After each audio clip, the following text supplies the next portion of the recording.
मेरे चैनल को सब्सक्राइब करें और बेल आइकन पे क्लिक करें ताकि आपको मेरी आने वाली नई वीडियोस मौसूल हो सकें और ये बिल्कुल फ्री है।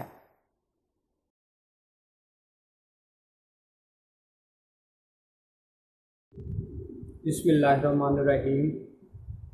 मेरा नाम है डॉक्टर मज़ा वारिस और आज हम जिस मौजू पे गुफ्तगू करने वाले हैं वो इलेक्शन 2018 के मुमकिन नताइज क्या हो सकते हैं। यानी इल्म नजूम, इल्मुल आदात और मावराई अलूम के ज़रिए हम ये जानने की कोशिश करेंगे कि मुस्तक़बिल में इलेक्शन 2018 के क्या नताइज हो सकते हैं, उसके क्या इम्कानात नज़र आते हैं। तो सबसे पहले मैं आपके साथ शेयर करना चाहूँगा कि हम ये पेशन गोई कैसे करते हैं। आज तक कोई नजूमी ने आपको ये बात नहीं बताई, ना आपसे शेयर की और ना ही इस तरह का कोई उन्होंने आपके साथ इंफॉर्मेशन शेयर की है। तो मैं आपके साथ सबसे पहले वो इंफॉर्मेशन शेयर करूँगा कि मैं ये कैसे इसका एनालिसिस कर रहा हूँ और कैसे इसके नतीजे अखज़ कर सकते हैं और उसके इम्कानात क्या हैं। सबसे पहले मेरे पास पाकिस्तान तहरीक इंसाफ का जायचा है, ये आप देख सकते हैं जायचा, ये आपने देखा है। फिर उसके बाद मेरे सामने पाकिस्तान मुस्लिम लीग नून का जायचा है, ये देख सकते हैं। फिर उसके बाद मेरे सामने पाकिस्तान का जायचा है, ये आप देख सकते हैं। फिर उसके बाद मेरे सामने पाकिस्तान पीपल्स पार्टी का जो जायचा है, ये आपको मैं दिखा रहा हूँ, ये देखें। यानी मुख्तलिफ सियासी जमातों के जो जायचे बनाए गए हैं उसकी बुनियाद पर जो सितारों की पोजीशन है उससे एनालिसिस करते हुए हम ये जानने की कोशिश करेंगे कि 2018 का जो इलेक्शन हो रहा है उसमें किस जमात की क्या पोजीशन हो सकती है, क्या इम्कानात नज़र आते हैं सितारों की रोशनी में, इल्म की रोशनी में। इल्म की हद तक, और ये गैब का इल्म नहीं है, लेकिन जो इल्मी बात है वो आपके साथ शेयर करेंगे। बाकी गैब अल्लाह ताला की ज़ात बेहतर जानती है। और मैं इसको साल के शुरू में जो प्रेडिक्शंस हैं वो उस हवाले से भी मैं अखबार के अंदर ये प्रिंट मीडिया में लिख चुका हूँ, ये आप देख सकते हैं, यहाँ पर ये लिखा हुआ है और ये भी आप देख सकते हैं, ये देखिए, ये ऑलरेडी प्रिंटेड है। और मेरे YouTube चैनल के ऊपर भी इसके ऊपर डिस्कस किया जा चुका है कि क्या चीज़ें पॉसिबिलिटी उसकी नज़र आती है। बाकी गैब का इल्म अल्लाह जानता है। तो सबसे पहले मैं जो बात करूँगा पाकिस्तान मुस्लिम लीग नून जो बड़ी जमात है और उसके बाद पाकिस्तान तहरीक इंसाफ, इन दोनों के दरमियान ज़ाहिरी तौर पे बहुत सख्त मुकाबला नज़र आ रहा है। तो सबसे पहले मैं पाकिस्तान मुस्लिम लीग नून का जायचा आपके साथ शेयर करूँगा। पाकिस्तान मुस्लिम लीग नून का जो जायचा है उसमें इस वक्त जो सितारों की पोजीशन चल रही है वो कुछ ज़्यादा फेवरेबल नहीं है। यानी पाकिस्तान मुस्लिम लीग के लिए शुरू साल से ही मसाइल का उन्हें सामना रहा है।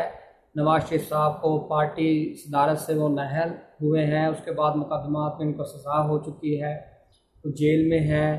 उसके बाद उनके जो कैंडिडेट हैं उनको मुख्तलिफ सज़ाएँ मिल चुकी हैं, कुछ नाअहल हुए हैं, कुछ और उनके ऊपर मुकदमात चल रहे हैं और इलेक्शन के बाद उनका फ़ैसला आने का इम्कान है। तो इस हवाले से अगर हम इनके जो 2018 के अंदर जो जायचा सामने आ रहा है पाकिस्तान मुस्लिम लीग नून का, वो कोई बहुत ज़्यादा फेवरेबल नहीं है।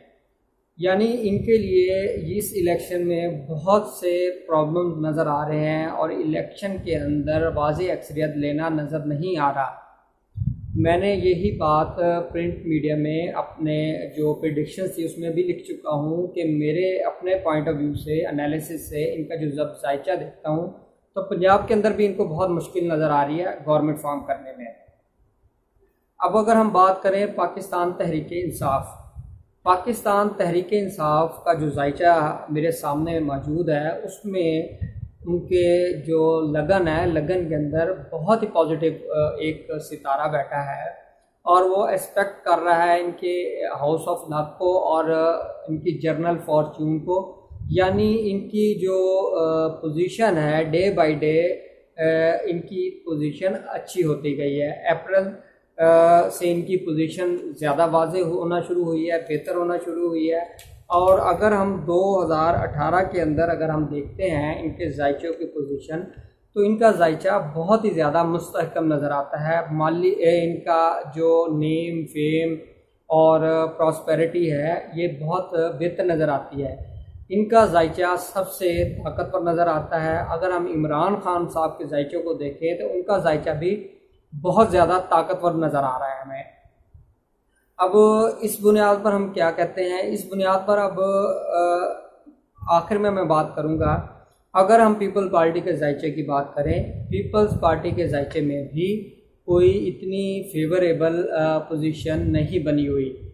अब सिंध के अंदर भी इनके लिए गवर्नमेंट फॉर्म करना बहुत ही मुश्किल हो जाएगा।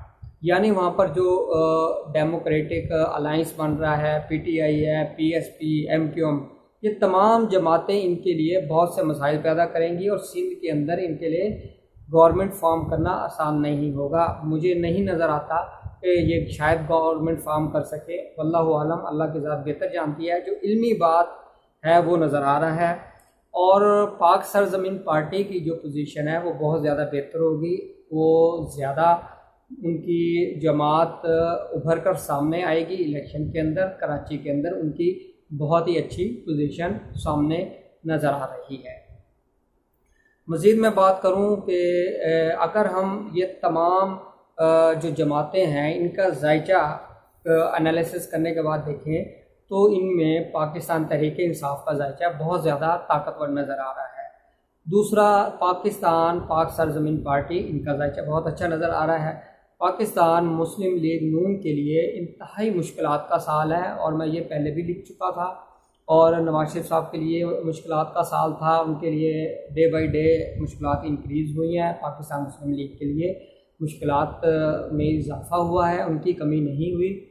और अगर मैं आपसे ये शेयर करूं कि मैं ये समझता हूं कि मुझे ऐसा लगता है कि पाकिस्तान तहरीक इंसाफ जो है उसकी बहुत जो है पोजीशन अच्छी है और उसमें वाज़ेह अक्सरियत तो मैं नहीं कह सकता, लेकिन वो इन तमाम जमातों के मुकाबले में बेहतर परफॉर्म करती हुई नज़र आ रही है और उसके गवर्नमेंट फॉर्म करने के चांसेस ज़्यादा नज़र आ रहे हैं। बाकी गैब अल्लाह की ज़ात बेहतर जानती है।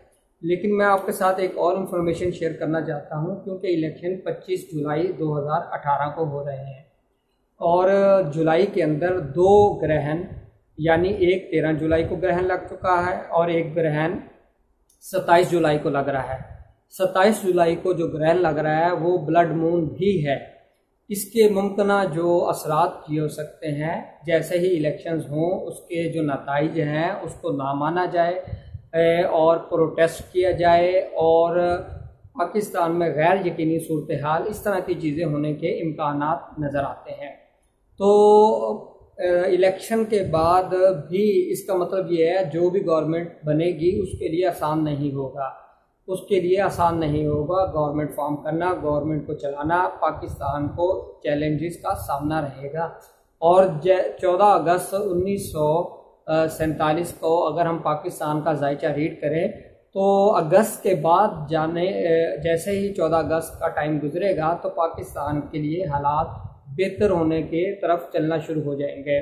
पाकिस्तान का जो एनुअल हॉरोस्कोप है उसमें तब्दीली आएगी और इस दौरान, यानी अब जुलाई से अगस्त के दौरान पाकिस्तान के लिए बहुत सारे प्रॉब्लम, मसाइल, बॉर्डर पर कशीदगी और महंगाई का सैलाब और मज़ीद महंगाई बढ़ती हुई नज़र आ रही है। और अजीब समझ लें कि गैर यकीनी सूरत हाल, पोलिटिकली भी वैसे मुल्क का माहौल कशीदा।